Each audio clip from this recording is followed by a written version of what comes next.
actionable items you can plug into your business right away. To subscribe to our weekly top tips, you can go to www.mattspodcast.com and join our community of elite high-level performers. And if you're interested in our inside sales company, you can go to www.appointmentstoday.com to jump on a free strategy call. And now, stay tuned for our podcast.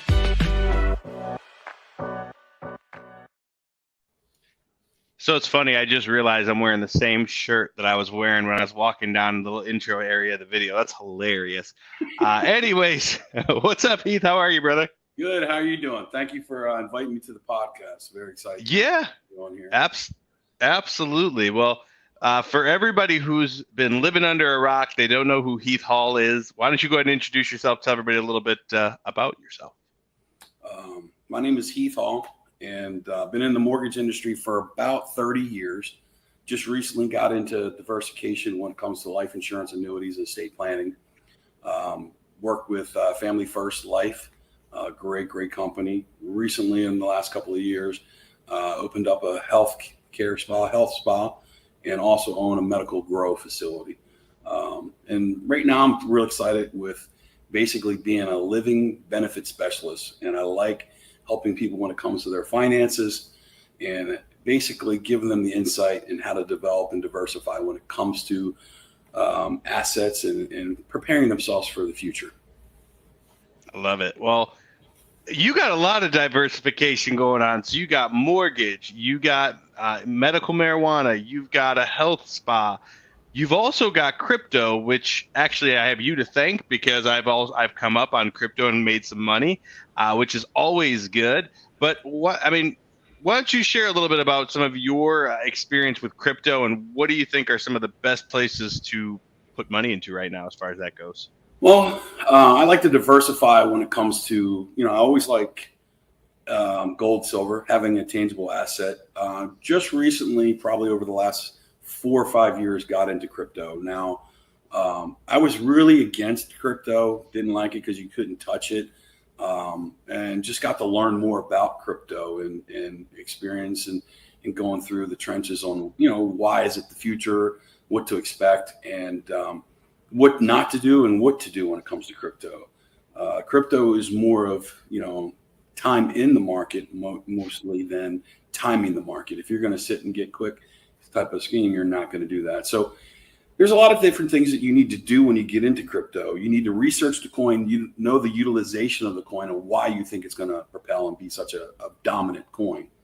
Everybody loves Bitcoin, Ethereum. They're the most two dominant ones, but there's not a ton of profit unless you've got a ton of money to throw into those bigger coins. So if you get into those altcoins, you can actually explode your wealth. And I always tell people don't put, your lunch money, your rent money into crypto. But, the biggest thing is really utilizing and research online about each coin and know why it's going to go to the moon and what's going to happen. We only have about 7% of people involved in crypto right now. If that drastically goes to 30 to 40%, which depending on what happens with the market and, that's going to take it to a 10 trillion market cap. And Bitcoin's probably going to be worth, $500,000. It's close to $1 million at that point. So, when the USDC coin that's coming out, they're trying to launch that come November 28th, and they're going to try to control your spending. I think people are going to get really into more crypto because of the fact that the government can't control it as much. So, so I would say over the last 3 years, I bought in Bitcoin low, sold it when it was high. Same thing with Ethereum. I love crypto. It's kind of like I don't want to go to this grocery store and spend money, but crypto, I'm just open up the wallet. Right. You know what I mean? So my thing is I love crypto, gold and silver. Real estate. I lost a lot of money in real estate in 2008, so I don't like to get into. I like the new fad, new trends, but crypto. Definitely Chainlink, I think, is a phenomenal coin. Chainlink is a phenomenal coin. Solana is going to be it's going to probably blow Ethereum. Ethereum away. Polygon's going to be a good coin, and then you get into all the gaming coins and the metaverse coins and things like that. Shiba Inu, I love that coin. I've been bullish since it came out 2 years ago. Very bullish on it, and made a lot of money on that. So, it just depends on what you're trying to do with your portfolio. The biggest thing now is protecting your assets, and that's what I love about the insurance and annuity business is people have 401ks and things of that sort, and you can actually go in and transfer their 401k into an annuity so they don't lose money in the market. As the market's getting diversified, the ups, the downs, they lose money. Crypto, you got to either be in it for the long haul. I always tell people to set up 2 accounts. One account is your long-term plays, the things that you're really bullish. Doesn't matter how it drops, what it does. When it dips, you buy the dips. You're very bullish. Doesn't matter. You're not going to sell those coins. And then you have another account that you play, you go back and forth. You buy it low, you sell it high. You buy it low again, sell it high. And those are the ones you seesaw and you can really propel and make quick money on, because crypto is very volatile. If you can play those 2 fences and put, money that you can afford to lose into that, you'll do really well. So I think that's the key, because a lot of people think, I'll take some cash and I'll throw it in here. And I mean, I've got buddies that have, they've made a killing in, buying even on penny stocks, and like they're just those guys that are naturally lucky guys, like where they don't even do that much research. They're just like, oh, I'm going to pick this stock. They pick it, and then it ends up like going crazy, and they make a bunch of money on it. They sell it. I've had guys though that, of course, lost their shirt and couldn't make their car payment that next month. I'm like, what are you doing? Like to me, that's an addiction. It gets to a point where if you're putting your last in, I would never do that. Curious on your thoughts. What do you think about XRP? Oh, it's going to be an unbelievable coin. Unbelievable coin. Once the government stops the regulations on that coin, it's hard to buy right now because everybody's banned. There's not many platforms that you can buy it on. And that's a good question, Matt, because, they're compressing that with the lawsuits and saying that it's such a, it's at 30 cents, 37 cents. It's been 37 cents for, I don't know how long. It's stayed flat. But I honestly think that's going to be a $10 to $12, $15 coin. Chainlink, $100 coin, easy. And the things when you buy crypto, the biggest thing you have to look at is you have to look at, the website. You got to look at the tokenomics of the coin. You got to look at the white paper and do your research on, when you go to Etherscan or Binance Scan and you see the transactions going in and out. If you see it always just going in, and then you see these large withdrawals, then that's going to be a rug pull. You're going to eventually wind up losing your money. So Etherscan tells you a lot about it. And then also there's SNP token that you can actually look and see if, how much do they have as far as the liquidity in the coin. If they have very little liquidity in the coin, then, it's a little coin that's a little bit too early that I would probably invest in. So, finding the right coin is definitely hard, but if you do enough research and you can figure out and get in ahead of the curve, you can do really well. But don't be foolish. Look at Terra Luna. I knew that coin was going to fall to zero. He's already rug pulled 2 coins. And matter of fact, I think he's dealing with some financial issues with Korean authorities raided his house. But he had 2 other coins that he took to the moon, and then he rug pulled all the money out. I think Terra Luna Classic coin is going to be a good coin now that it's decentralized and you can't manipulate the coin anymore. I definitely think that it'll be a very good coin. Now, how long will it take to get to $1? I don't know. I threw a couple of $100 in it, $400 or $500 in it, just to see what it's going to do. But I think that eventually that coin will come back, and if it hits $1, then I made a good investment. So I think a lot of people get into these coins and they think they're going to get rich quick. What's your advice to people like that? What are your thoughts with all that? You got to do your homework. It's like anything else. When you get into something, you want to be the best at your craft, to be the best at really working crypto and what you want to do. You've got to learn it. My best advice to you is dig deep in and really do a lot of research and do your own research. Don't rely on other people to do the research. Kind of dig in and understand the reality, what to do and how to do it, because you can find a good coin and it can take you to the moon. But the thing is don't get too greedy. So many people want to get too greedy now. Of course, everybody says, Heath, when SHIB hits whatever it hits, you should sell. I agree. My advice is always take out the investment that you put in. So, if you put in 10 grand and all of a sudden it doubles, take out your 10, you still let your other 10 ride and just let it ride. To me, that's a good way to do it. Shiba Inu and Bone token and Leash token, those tokens, it's going to take a while for me to pull because I really know and understand the economics and the tokenomics behind the coin. And the community behind the coin is so strong. When you got level, third floor doing all your graphics on the metaverse, and you got the gaming coming out, and you got Shiborium coming out, and they're going to be burning Bone tokens as the gas fees. That'll be the only gas fees. It's going to go to the moon, and if Bone goes to, I got, I'm not going to say exactly how many, but I got a lot. If that goes to $10 a coin, I'm a millionaire, right. Gold. So just on Bone tokens, but in most of those tokens, I got really in early, but you got to take a little bit of a risk. But those three tokens, I'm not going to ever take them all out. Not right now. If we were in 2005, 2006, and we've had some massive bull runs, then yeah. But I definitely will be taking out a good chunk, probably a third, probably in the next 24 months, if not sooner, depending on what level it goes to. And I'm going to ride the rest to the moon. But I'm not going to get greedy. I definitely think that Shiba Inu will hit a penny. And I definitely think Leash token will probably hit 200,000 a coin. And I definitely believe that Bone token is going to probably within the next 12 months will hit over $5, maybe even $10. And that's going to be catastrophical. Chainlink, it's trading at $8, $8.90, $8.60.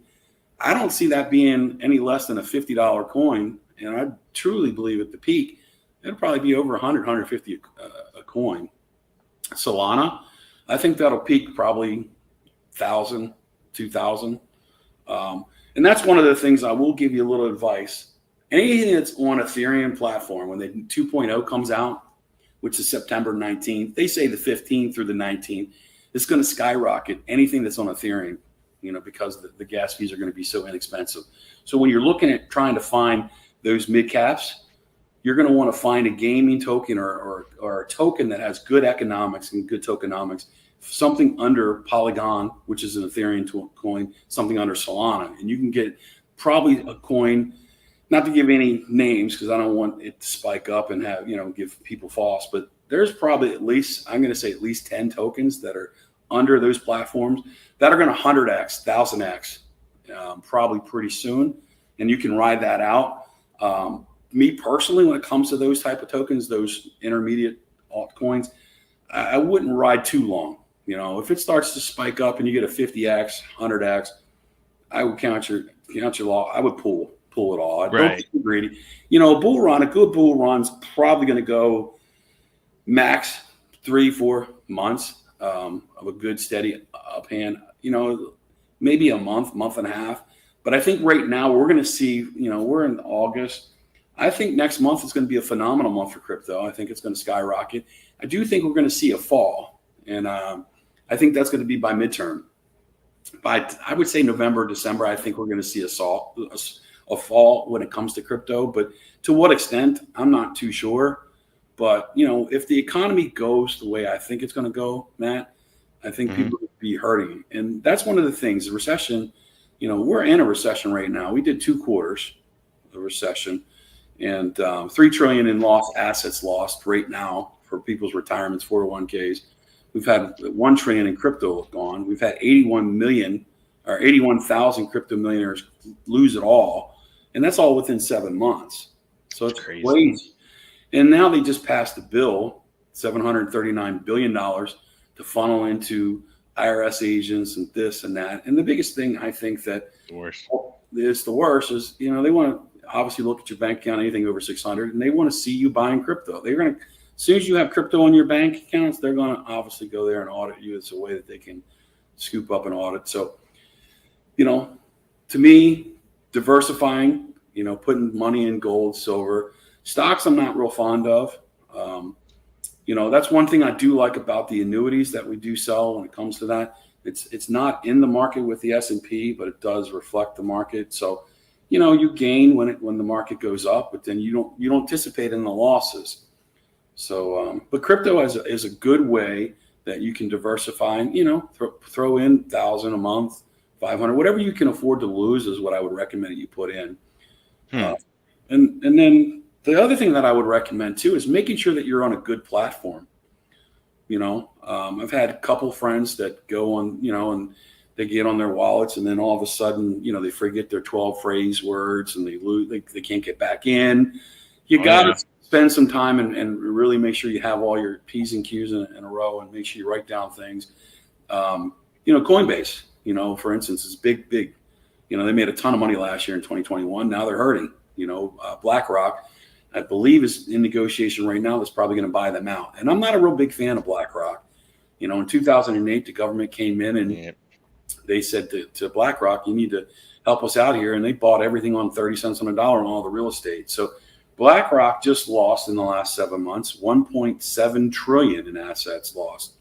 Wow. Unheard of. And that's why I say things are going to go into not just a recession, a depression. I think that things are really going to get really bad. So my advice to people is hold money, save money, keep liquid, diversify on your portfolios, never keep all in one thing. And that's the other thing with crypto. I wouldn't put all your eggs in one basket or put it all in Bitcoin or Ethereum. Do some homework and you can really make some good money, but you don't want to get greedy. Well, and I think it's important too to point out that so many people, like, this is when millionaires and billionaires, I mean, this is when people really become extremely wealthy by buying in down markets, by going all in when everyone's pulling out. And I'm not saying that people shouldn't be obviously conscious with their money, but I also think that, if you just look at over the years, how many people have taken down markets and really made huge cash. But obviously, BlackRock, to lose that kind of money and to still be able to say you're still in business, you're still moving, you're still going forward. Hell, that's beyond my comprehension. That's insane. It's insane. The thing about it is they own a ton of real estate. I couldn't tell you the number. I'd be lying if I told you. But, the biggest thing I look at is I follow a lot of good people. Elon Musk, I'm a big advocate, with him. He's done a lot of things, and I follow a lot of things. The thing he said the other day is the 3 Ps. You got to predict, prepare, and persevere. Those 3. We don't know if the market's going to crash, but that's true. It's all the signs are there. I could sit here and I can give you all the statistics and it will blow your mind. I know you don't have all the day in the world for that, but the things that I follow, the data is live. I have all the data. And it's a very scary situation. You've got $56 billion in real estate in China gone, like literally is basically went upside down with the economy, and they've lost it all. You got Evergrande or Everglade or whatever that company is. They bankrupted. They didn't pay their notes, 381 or $83 billion in mortgage notes on property, 171 banks in the U.S., 121 banks globally that they bankrupted because they didn't pay their bonds. And they have 126,000 people over there in China that obviously doesn't work for them now. So that's going to affect us here, and then you have to look at, over the last 90 days, how much has ran up on people's credit cards. I know the numbers, but what do you think in the last 90 days, how much do you think people put on credit cards? I don't know, a couple grand, $2,000, $3,000? No, they put over $55 million. No, I'm sorry, billion. Oh, well, see, I was thinking per person, but that's... No, that's just, I'm talking about globally. Over the last 90 days, people have ran up $56 billion in credit cards. And these are fact. This is a fact. Wow. $56 billion in the last 90 days. What do you think? People are struggling there with the gas prices, and things like that. But, we don't know. We don't know exactly where it's going to go. But I love crypto. And at the end of the day, I'm a big caveat about that. And just learning the economics of what to do and how to do it. And follow they used to say follow Nancy Pelosi on her moves. But, when it comes to her trades. But, right. Crypto, you can do really well with crypto. I've made a lot of money with crypto. I'm very, very excited. I'm looking forward to what the next year to two are going to come. 2008, I didn't really position myself that good to be able to capitalize. I went, I got in the mortgage business in 94, made tons of money every year. 2006 was my biggest year. I think I made $6 million that year. And to lose it all in 08, lose everything, houses, properties, money, bankrupt, the whole nine. So I'm looking forward to this. I'm going to anticipate and predict. If I'm wrong, I'm still ahead of the game because I prepared myself regardless. And I put myself in good positions to be able to jump on things and I definitely would have to say when it comes to crypto, when it comes to housing market, regardless of what people think, I think the next 12 to 18 months is going to be a time that you can get a great deal on a home if you're looking to purchase. Regardless of what rates do, you're never going to be able to time the bottom. As long as you get in the last 10%, 20% of the bottom, you still do okay. But if the market does crash and you predict it and you're ahead of the curve and you put yourself in a good position, you can do all right. Like I said, you always want to predict, you always want to prepare, and just muscle through it. I think the people crack me up that because my guys will still make phone calls, and it's funny because every single day. So our inside sales company, that's all they do is they call, we'll cold call, we'll warm call, we'll lead generate, all that fun stuff. And when we get these people on the phone, we get the same friggin' objection almost every single time. What do you think it is, Heath? Let me talk to my wife. Oh, that's a good one. We get that one a lot. The other, but yes, that is a big one. I'm going to shop it around. Let me see if I get a better deal. Or they're like, I'm waiting for the market to crash. And I'm like, what? What do you mean you're waiting for the market to crash? Yeah, I think the market's going to crash. Okay, well, here's the deal. I don't have a crystal ball. Neither do you. You could wait all you want, but right now we know that in the immediate future, housing, homes are still going up in value. We're still seeing, not all markets, but most markets, we're still seeing a steady increase, especially here in Florida. It's not like it was 6 months ago. Hell, I would probably even venture to guess not like it was 3 months ago, 4 months ago. But it's still steadily going up. The interest rates, yes, those are also steadily increasing.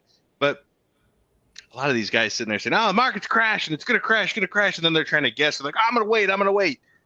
I just tell people, like, you may end up spending a whole heck of a lot more money waiting. Now is a great time because the rates are still, you compare these things historically, they're still pretty low. You look at it, I think 6% or 6.5% or something is like the average for, I could be wrong on that, but I read somewhere that's like the average. Yeah, they've dipped down. They're probably right now about 5.25%, 5.5%. Yeah. We were up to about 6.8%. They've recently just dipped back down. The Fed That's good. The Fed is supposedly going to raise the rates to in the next week or two. But let's talk about the Fed. Let's be real. I've been in the banking world 30 years. I don't think the Fed has any clue what they're doing. I'm going to be honest. I don't even think that they're even running the rates. I honestly think it's the banks. I think it's I truly believe it's kind of like Coke and Pepsi. 1 week Pepsi's on sale, next week Coke's on sale. Pepsi, they go back and forth. They manipulate the pricing. I think all the major banks manipulate the pricing. We've already seen it when they had too much business. We'll raise rates a little bit. That way we'll slow down. Right. And I truly believe that the banks control the rates. I don't believe the Fed does. I think that's just, I've seen too much behind scenes for 30 years to really know. To me, I just think it's smoke and mirrors. But there's always a good time to buy. When you have to have something, you got to live somewhere, And Oh yeah. I just think that we're going to see it.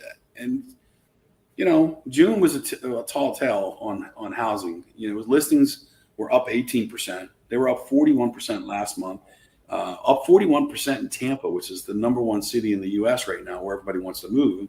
Listings are up 41%. But the biggest thing is the supply is up 93%.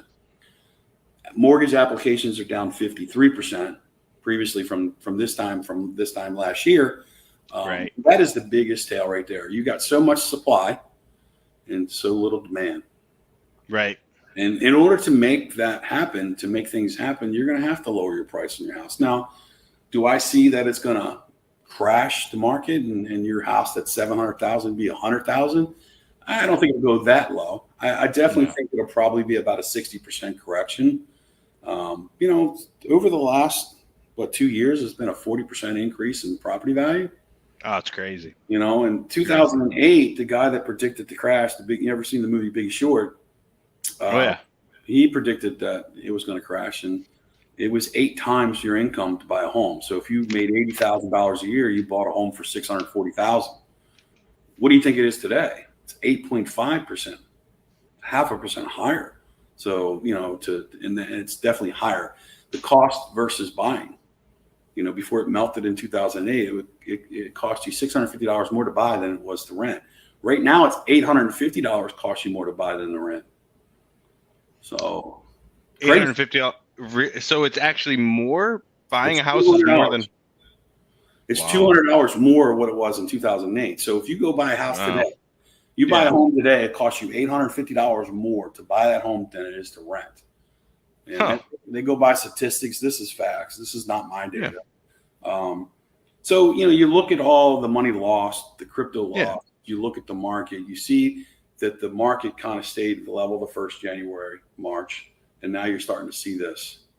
You got June, the market's going up. Now you got July, we're up here. If it continues to go up like that, it's going to be a significant turn of events, and it definitely will shift into a buyer's market. But I think it's going to get worse and really drastically within the next 6 to 9 months. I don't think that we've seen the guy from Big Short, he's predicting this is going to dwarf 2008 is what he just said the other day. And when they just gave all that money and put it all on, that's the thing you have to look at. In 2008, we go all the way back to 1981 when rates were 17, 18%. Crazy. We had bonds at 14%. We're not getting bonds like that now. You can't put money in a bond and get 14% yield. No. You didn't have a pandemic back then. You didn't have supply chain. So now only do you have, the inflation that is crazy. You also have the pandemic. You also have the supply chain. And I think that's going to come into a factor. And then you've got Amazon laid off 100,000 people. Ford laid off 8,000 people. You got Redfin, Remax, and Compass. Compass is one of the prestigious real estate companies in the U.S. They all laid off 10% of the real estate people. You've got Keller Williams just cut. I think there's 51% of their workforce is gone in Keller Williams. So you can tell. You got Chase Manhattan Mortgage. They laid off 1,000 loan officers. So I definitely think we're going to see a shift. To what extent? I think it's going to be the worst that we've ever seen. It'll probably be the worst that we'll ever see, Matt, in our lifetime. And that's one thing I like. That's what I love about crypto. You're betting against the government, my friend. Betting against the government. So. Well, and that's kind of where I've even diversified a bit, because even with our business, we've seen, obviously, we've taken some hits. We've done well, but we've still taken some hits. And I diversify, so I don't just stay all in real estate or all in mortgage. I've got some solar clients. I've got clients in Cairo. I don't have any medical marijuana clients. If I can figure out a way to get into medical marijuana, that's a great industry. Obviously it's lots of highs in that industry. Yes, it is. Medical marijuana, when I first got into it 2 years ago, a little over 2 years ago, I really didn't smoke marijuana because marijuana makes me sick. I got asthma.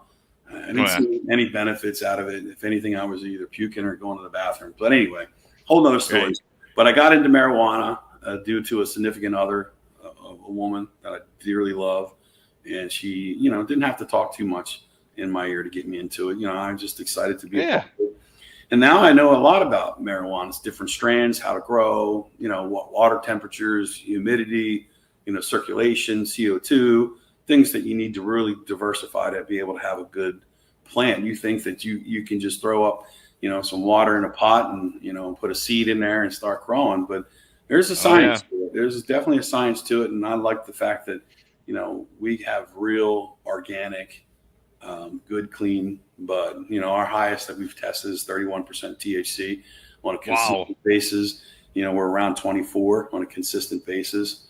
That's stellar, to be able to have clean. The biggest thing, is 1 in 1. They call it 16% THC and 16% CBD. That's the new. You can get a lot more money with that type of product. You got so many different strands. Gorilla Glue, Granddaddy Perp, Cherry Pie, Cookie Dough. So many different crazy things that you can make. But it seems like such a closed off industry. I mean, is that a wrong way of thinking about it? Is it closed off, or is there opportunities for people to get into that? There's definitely opportunity. I think that Oklahoma is pretty much closing their licensing chapter. So anybody that wants to get into grow is going to have a hard time in Oklahoma. Obviously in Florida, very, very expensive. I think the last license sold for $65 million in Florida. So I think there's probably about a dozen grow facilities. Each state controls each one. So, we've been in business a little over 2 years now. The company's been I've been with them for 2. The company's been around for 4 years. So we're getting into the height, the peak. And, we got a beautiful property, 11-acre farm on top of Poto. And, it's nice. It's a nice drive. It's just a 16-hour drive from Florida to Poto. But it's exciting out there. When you go up there to I call it Hickville, Hicktown. Some people have no teeth and they're 400 or 500 pounds. There's not but maybe one gym in the whole place and nobody goes there. So, so $65 million. I want to just kind of take a step back. How in the world does someone, I guess they're raising venture capital. No, 65, it was $65 billion in credit card debt that was ran up in the last 90 days. 65 billion. Oh no, but you said for Florida to get licensed. Oh yeah, the license just to get the single license to be able to grow was 65 million for just the license to be able to grow. But you have to pay. When it first came out, I believe it was $1 million to get licensed, and I think they had 7 companies pay the $1 million, and then it got to the point where it's kind of like a liquor license where you got to negotiate and. So the biggest thing I found out that in Poto, they're having the cartels coming in and trying to reinvent the wheel up there. So that's why they're getting pretty stringent. So a matter of fact, one of my friends that, not my close friend, but I think one of them, Noelle, which is obviously my girlfriend, she's got friends in Oregon. And I think she had mentioned that they came in and threatened their grow facility and they made them sell. So that's common right now. People are just coming. You take your life or take the money that we're willing to give you and get the hell out. So that's crazy. We walk with guns up there and AK-47s, bulletproof vests. It's a shit show, but it's pretty cool though. Obviously there's so many opportunities in it, but I still can't believe that licensing amount. That's just insane. So where do people get funding for that? Can you actually go to a bank and get funding for something like that, or is that like a no-go? I think it's the rich get rich, the poor get poor. I gotcha. So I think that it's kind of funny because I met Ben Mahu, which is the millionaire that's on Clearwater Sand Key Beach. He's got the big sand castle, we call it. Hell of a nice family, gorgeous house, and he could get money pretty cheap before this whole inflation. He was getting rates 1-2% bank rates on commercial. Wow. So he could, 10, 20, 30, $40 million commercial, $100 million project. He could get funding with 20% down at 1%. Right now, he says it's a little bit higher, 4 or 5. But he has that pool, Still good for hard money. I mean, that's amazing. Yeah, it's exciting. Now I definitely think that I can't really see what's going to happen with the market. I just know the facts are the facts. The facts are here. To have 700% more foreclosures than last year, to have what we're having, it all makes sense that the market's going to crash. It's just a matter of when. Right. When you keep printing that money and money after money after money, we're going to pay the price for that. We have to pay the price for that. Oh, yeah. So who knows what's going to happen, with the economy and, Joe Biden. I know that everybody loves Joe Biden, but I don't know how you can fuck up air and water and fucking gas all within fucking the first year. Excuse my language, but no, it's fine. I'm going on a tear. But, that's why I say, prepare yourself. Recession is coming. And if it doesn't come, you just prepared yourself even better. You just put more money on the side. They say the best thing to do is keep 12 months worth of business finances and personal finances on the side. And if the market goes really good and you got that money on the side and then things start to bounce back, you throw that into crypto or you buy some gold, you buy some silver. But my best advice with anything to develop and to build a portfolio is to diversify it at least in 4 or 5 things. Don't keep all your eggs in crypto. Don't keep all your eggs in real estate. Don't keep all your gold or silver. Definitely diversified in what you want to do. So I love it. And that's great advice because that's literally even for our business. I mean, I'm always looking at ways to diversify, get into new niches, new industries, because I know, it is one of those things where when real estate is down, I could go into solar. When solar is down, real estate, or Cairo, or there's so many different things. And obviously, when you're in a service-based business, I think the biggest challenge is that in a lot of cases, there are services that people see as a vanity item or something that they don't necessarily have to have or something that they can stop spending money on. And obviously, as that money stops circulating, the wealth stops accumulating. So it becomes a definite challenge. So that's always the waters I'm maneuvering for anyone looking to kind of get started just in, being an entrepreneur. What advice would you give for the new age entrepreneur? I definitely, anybody that wants to get involved into crypto or entrepreneur, call me. I'll give you my cell, 727-643-6800. We can put together a nice business plan, spend time, take about 20, 30 minutes. I give you instructions on what you should anticipate. And the biggest thing is I can show you ways how to research your business in a way that you can propel and make yourself stand out and above the rest. But you have to prepare and you have to plan. If you don't prepare and plan and put together a good business plan on what you want to do, you're just going to keep hitting your head over and over again. You want to give yourself a good platform to base your business on. And I can't express that enough. So many people get unfunded, do certain things with their business that they're overpaying for inventory or whatever, depending on the type of business that you get yourself into. You could buy leads at $80 a lead, or I can get you hooked up for $1 a lead. They're a little aged. There's so many different, or you can get really good quality, leads that are 15, 20. So depending on what you're looking for, like if it's a restaurant, where do you go get your supplies? Finding those good places that will be competitive when it comes to things and moving forward.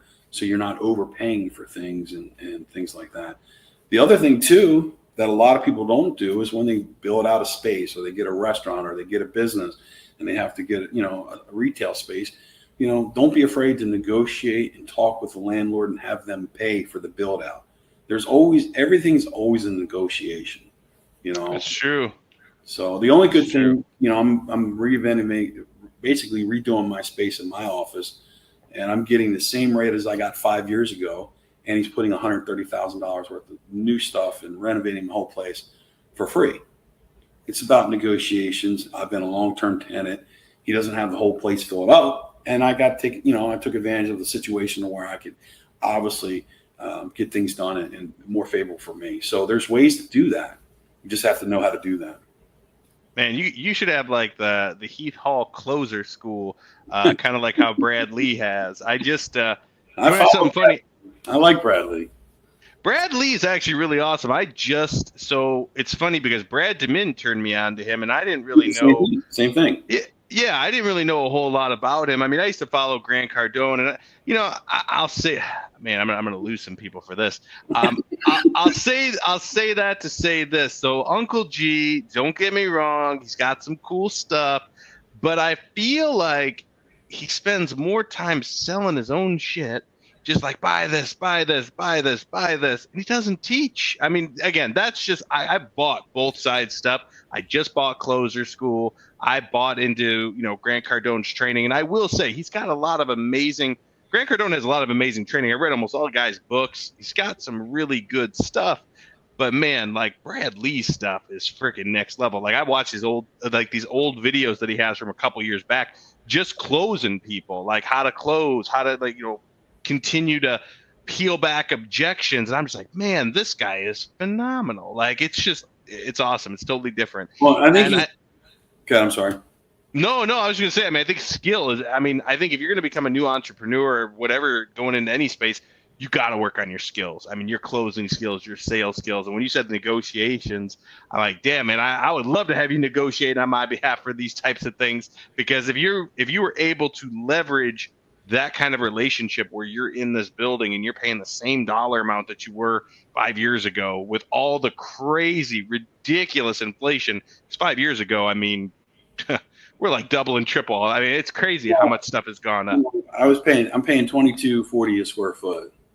So, wow. Yeah, and that's what I started awesome. 5 years ago with him. And don't get me wrong, it was a little luck in that. And let me explain to you what I mean by that is he's got space behind my space that is vacant, that he can't put somebody there because of my space is here, and then the space across the hall has been taken. So it's a blank space. He can't put a door. It's just a hole in the building. Right. So he wanted to build that out long term. It's another 1,500 square feet that he wanted. Oh, yeah. But obviously down the road, long term, he's looking long term. I understand that too. And, obviously you can get more rent per square foot. So yes, it's costing him, but at the same token, I am spending a little bit more because I'm getting double the space, but I'm getting the same square footage that I got 5 years ago. So it's awesome. And I'd love, hopefully, I know that you're going back home up north, but I'd love, hopefully within 90 days, it should be completed. Hopefully, if you're still here, I'd love for you to see the space. It's going to be beautiful. But, at the end of the day, when it comes to sales and building, you got to be able to, you can develop a developer, somebody that can develop your business. You can teach them, you can train, you can develop closers, and you can teach them how to close. The finders, they're the most important, finding people. Having that personality to go out and do what you need to do and be able to bring that business in. You can teach everybody everything else, but you got to have that personality to hit the streets, do the pavement. And with the way that the market's going, that's going to make people stand out. A lot of the people that are in the industry, it doesn't even matter about real estate, solar sales, whatever, construction sales, when the people do roofings and these salespeople, anything you do, you got to be a people person. You got to hit the street. You got to be able to build that brand. And just go back to Grant Cardone. I'm not a big fan of Grant. Never have. I think he's definitely about all the money. But I don't have anything negative to say about him. He's making a ton of money. He's doing what he's doing. He's pushing out his program. There's no harm, no foul. And I know that Brad Lee and him have been pretty close and talk. As a matter of fact, they still talk and text, and so it's exciting. And I've just recently met Brad Lee, and I love Andy Elliott. I don't know if you know the Elliott Group. I know Andy Elliott. Yeah. So I think meeting him, great energy, great personality, very comfortable, very approachable. Bradley, not so much. When I met him, we didn't click, whatever, for some reason. He's still a nice guy. I still follow him today. I look at his stuff. He's got good. I think the difference between Grant and Brad, I think Brad is he's more the type that is caring. He's about helping. And not always, to me, when I first started following, he comes across as, he's going to teach you, you're going to spend money, but at the same token, he's not wanting to take advantage of the situation where Grant, it's all about the products. Hey, come to my vacation for, $100,000 vacation for 3 days and spend all day with, right. I get it. And Brad Lee, he said that, Grant was paying about $1 million a month in marketing to get his name out there on all the social medias, put his name everywhere. Oh, yeah. Remember, so to me, I love crypto. Crypto is kind of like my backdoor favorite shit to do. Excuse my French, but You're good. I just love researching the crypto. The mortgages, I've been doing it for so long. It's old news. It's this, that. I get it. Yeah. So I'd rather be the guy that, hey, let me help you with your whole portfolio. If you need me to reduce your rate, I have that option. If you need me to help you take your savings and your retirement into a whole nother level, let me do that. I like the fact that protecting people's assets, protecting people's wealth. And, I grew up where if you work hard and you do the right things, you will make money. It's easy if you're a good person and you do the things that you need to do. It's harder to keep that money. And I say that several times. It's harder to keep that money. When you get to a certain level, I didn't wake up one day and say I was going to be number one on Zillow. I just worked hard to get there and get there and get there and get there. The fire sizzles out. Now I want to be that, that planner, that guy that says, you know what, hey, I'm going to put you in a nice, retirement situation, put you in an IUL or put you in this, put you in that. Explain the benefits of why. Explain that you need a trust, you need a will. You're spending all this money for, you got a family. What are you going to do if something happens to you and your wife? You guys get in a car accident, you both pass away. What are you going to do with the kids? You're going to, so by able to offer the mortgage, the estate planning, the life insurance, and the annuities and investment opportunities is great. You can get maybe 3 or 4 sales, at least 2 sales out of every client. And it's all about being competitive, having that competitive edge. It's going to that point where it's not about, so much if, they like you, it's great, but they still want that best rate. You got 5.25. Well, I got 5, so having that advantage is what clients want. So life insurance and annuities are different. They're pretty stuck at one. Doesn't matter who you go with, where everybody has the same rate. It's all based by your health, your age, this and that. So that's one good thing I liked about that. And I like the residual fact that you can get the residual with a mortgage. You gotta sell them another mortgage. You gotta sell them another mortgage. You gotta sell them another mortgage. So Oh yeah. So. Well, and I mean, what people get mortgages only so many years. I mean, unless you're like me, then you get one every year and a half, 2 years because you. It's like buying a car every other year, right? And at the end of the day, I'm just excited. Like I said, I know that I just recently met you and you and your girl. Very, you guys are great people, and can't say anything bad. Appreciate you. So I really appreciate you inviting me to the show. Of course, if you have if you have any clients or any people that are watching this that were looking to grow in the life insurance annuity, please give me a call at 727-643-6800. I'd like to help you grow your career in the annuity and life insurance business. And obviously mortgages is open as well. But my main focus, Hall Financial Group, is officially launched, and we're moving forward. We're recruiting relatively probably about 100 agents over the next 6 months is what we're looking to do. So I love it. We provide the training, the school set is all free, and we have it all here locally. So I really appreciate you having me on the show. If there's anything you need from me or anything I can help you with, just give me a call, Matt. You're always a friend. I appreciate you, Heath. You as well. And for everybody watching, see you guys same channel, same time next week. Thanks again, Heath. Take care. Thank you.